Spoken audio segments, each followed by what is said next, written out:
नमस्कार, स्वागत है आपका मेरे channel talks on edible oil by PK पे। तो शुरू करते हैं, आज मार्केट कहाँ से खुला है। तो अब बात करेंगे सबसे पहले केएलसी के अंदर 3899 कल क्लोज़ हुआ था, जो परसों के मुकाबले नियर अबाउट 34-35 प्लस था। तो आज उतना ही बाजार माइनस हुआ है। तो आप ये कह सकते हैं कि कल सुबह वाली पोजीशन पे बाजार मेंटेन होकर चल रहा है। सी बॉट के अंदर 64.76 से 64.65, तो नियर अबाउट 10 सेंट्स का डाउन है। और बेसिस पॉइंट के अंदर 2200 चल रहा है। अब हम बताते हैं आपको आरबीडी का अंदर। आरबीडी थोड़ा सा बढ़ा हुआ है, सीआईएफ के ऊपर 915, सीपीओ 945। सोया में थोड़ी बिकवाली आई है अर्जेंटीना और ब्राज़ील के द्वारा, वो $1000 के अंदर, और सन ऑयल 950। तो ये जो सोयाबीन में बिकवाली आई है, ये इसलिए आई है कि काफ़ी दिन से इंडिया में काम नहीं हो रहा था, क्योंकि सोयाबीन के जो है रेट्स काफ़ी ऊपर आ रहे थे और डिस्पैरिटी पे आ रहे थे। यहाँ पे रेट काफ़ी नीचे बिक रहा था और वहाँ से रेट जो आ रहे थे वो काफ़ी ऊपर आ रहे थे। तो कल ब्राज़ील और अर्जेंटीना ने थोड़े से वहाँ पे अपने रेट्स में करेक्शन किया है, जिससे कि सेल निकल सके। ये है आज के मस्टर्ड ऑयल का प्राइस 107.5। ये जो है मैं 107 से 107.50 मैं आपको दिखा रहा हूँ। ऐसा है कि मस्टर्ड सीड का प्राइस तो थोड़ा सा जयपुर मंडी में आज जो सुबह खुला है तो 20-25 रुपये डाउन खुला है, लेकिन जो सरसों तेल के अंदर बिकवाली थोड़ी कम चल रही है। बिकवाली कम होने का कारण डिस्पैरिटी है, सीड बाज़ार में मिल नहीं रहा, और ऑयल मिल वालों की जो डिमांड आ रही है वो केएलसी और शिकागो और ऑयल मार्केट को और ऑयल को देखते हुए नीचे रेट में आ रही है। तो उस हिसाब से काम निकल नहीं रहा है। तो ऑयल जो कंपनीज के पास है वो बढ़ा के बोल रहे हैं, जो एक्सेस माल टैंकों में पड़ा था वो सब लिक्विडेट हो चुका है। तो अब ये डिस्पैरिटी की वजह से बाज़ार में थोड़ी सी तेज़ी बनी हुई है। तो सोया रिफाइंड ऑयल 91.5 से 92 रुपीज़ हुआ है। पाम ऑयल 85 से 85.30। कांडला सन रिफाइंड सेम है। कॉटन थोड़ा सा सेम और बढ़ा हुआ है, और गुजरात में ग्राउंडनट ऑयल बढ़ा हुआ है। तो हम ये कह सकते हैं इंडिया के अंदर 20-25 पैसे 30 पैसे कल से बाजार फिजिकल मार्केट में प्लस हैं। और जैसे पाम के अंदर और में दिखाया आपको आरबीडी के अंदर, तो हमारे डॉलर टर्म सीआईएफ में भी प्लस आ रहे थे, लेकिन सोया के अंदर थोड़े से आज सीआईएफ के अंदर रेट डाउन हुए हैं। अब कंज्यूमर पैकिंग कैलकुलेशन आज के रेट के हिसाब से मैंने जो कैलकुलेट किया है, तो टिन का होलसेल रेट 1545, 1651 और 1868 आ रहा है। और ये पाउच और लीटर के रेट है। ये रेट्स मैं जैसे आपको बताया, ये दिल्ली के रेट्स होते हैं। आप गुजरात के इन रेटों के अंदर आप गुजरात में और राजस्थान के अंदर 15 रुपये राजस्थान में और 25 रुपये गुजरात में घटा सकते हैं। और इसके अंदर मैंने आपको मार्जिन 1 रुपये केजी लेकर हम ये रेट्स कैलकुलेट करते हैं, क्योंकि ये होलसेल रेट होते हैं। ये मार्केट हाइलाइट्स जो हैं ज़्यादा कुछ नहीं है। एक तो ब्लैक सी का था कॉरिडोर, वो जो है हमारा बंद हो गया है। जो माल रास्ते में है वो 40-50 डेज तक अवेलेबल रहेगा सन ऑयल का। इसलिए एकदम हम आज सोयाबीन डाउन होने के बाद भी सोयाबीन और सनफ्लावर बराबर रेट पे आए हैं।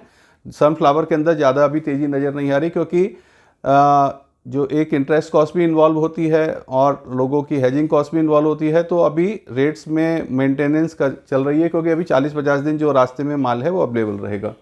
ब्राज़ील अर्जेंटीना का क्रॉप का जो मैंने आपको पहले भी शायद सबसे पहले वीडियो में बताया था कि वहाँ पे जो क्रॉप का हार्वेस्टिंग सारी हो चुकी है, सब माल गोदाम पे लग चुके हैं। तो वहाँ पे क्रॉप का प्रेशर काफ़ी ज़्यादा है। जो क्रॉप है ब्राज़ील के अंदर नियर अबाउट 20 से 25 लाख टन ज़्यादा है।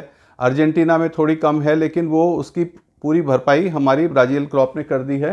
तो जो प्रेशर बना हुआ है सन ऑयल की वजह से, सोयाबीन का माल पहले लिक्विडेट नहीं हो पाया था, वहाँ पे वो माल रुक रहा था।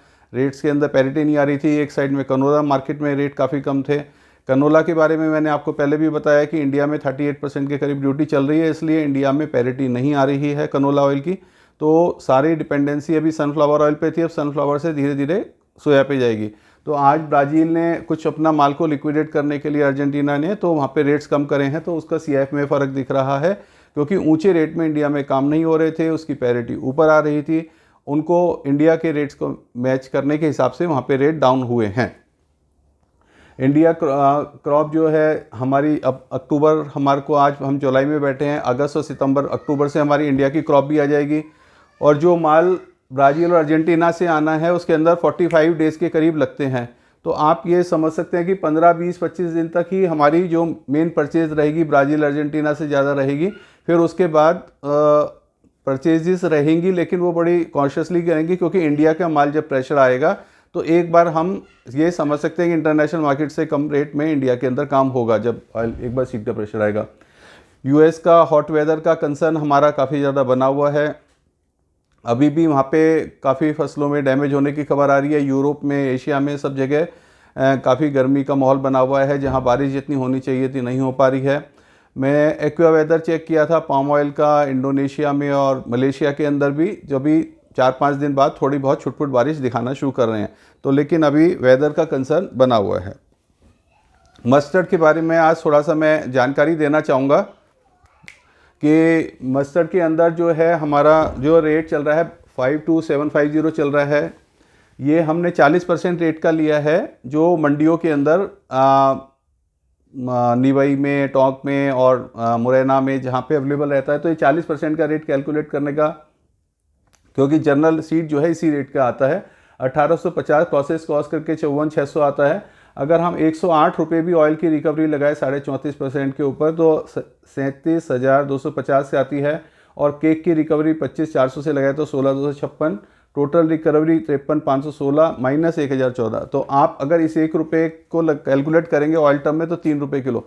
तो जो ऑयल की पैरिटी आ रही है वो उस हिसाब से 111 रुपये आ रही है। इसके अंदर हमने कोई fix cost, interest cost, plant के डेप्रिसिएशन, जो भी कॉस्ट वो हमने कंसिडर नहीं करी है। ये खाली ऑपरेशनल कॉस्ट है। तो मैं आपको इस चार्ट से ये समझाना चाह रहा था कि पैरिटी नहीं आ रही। जो बड़ी मिल वाले हैं जिनका ब्रांड भी बिकता है वो लोग भी बाज़ार से ऑयल खरीद रहे हैं, क्योंकि अगर आज सीड करके खुद क्रशिंग करते हैं तो उनको 110-11 रुपये का पड़ रहा है, और बाज़ार से उनको 108 में, 8.5 में, 7.5 में वो बाज़ार से माल खरीद रहे हैं। छोटे जगह पे जहाँ पे इंटीरियर्स में प्लांट लगे होते हैं वो लोग अपनी आड़त में बचा लेते हैं, थोड़ा इलेक्ट्रिसिटी में बचा लेते हैं, थोड़ा खुद लोग काम करते हैं, तो वो लोग अपनी कॉस्ट के अंदर सेविंग कर लेते हैं, इसलिए वहाँ पे थोड़ा सा माल सस्ता बिक जाता है। पैरिटी इसके अंदर बिल्कुल भी नहीं है। तो ये मेरा थोड़ा सा एक मस्टर्ड के बारे में अपडेट था। सीड के अंदर बहुत अवेलेबिलिटी शॉर्ट है, ऑयल के अंदर डिमांड फिर भी बनी हुई है। तो उसी वजह से सरसों आज नीचे में मांगी गई, क्योंकि पैरिटी नहीं आ रही है, लेकिन वो थोड़ा बहुत काम हुआ है, लेकिन सीड की अवेलेबिलिटी शॉर्ट है। ये मैं आपको थोड़ा सा बताना चाहूँगा। तो आज की वीडियो का यहीं एंड करते हैं। मैं आपसे फिर दोबारा एक बार रिक्वेस्ट करूँगा कि आप एक लाइक का बटन है उसमें, उसको आप दबाएं और मेरे चैनल को सब्सक्राइब करें, जिससे कि मैं आपको डेली न्यू अपडेट्स मार्केट के बारे में देता रहूं और आपको बताता हूं। धन्यवाद।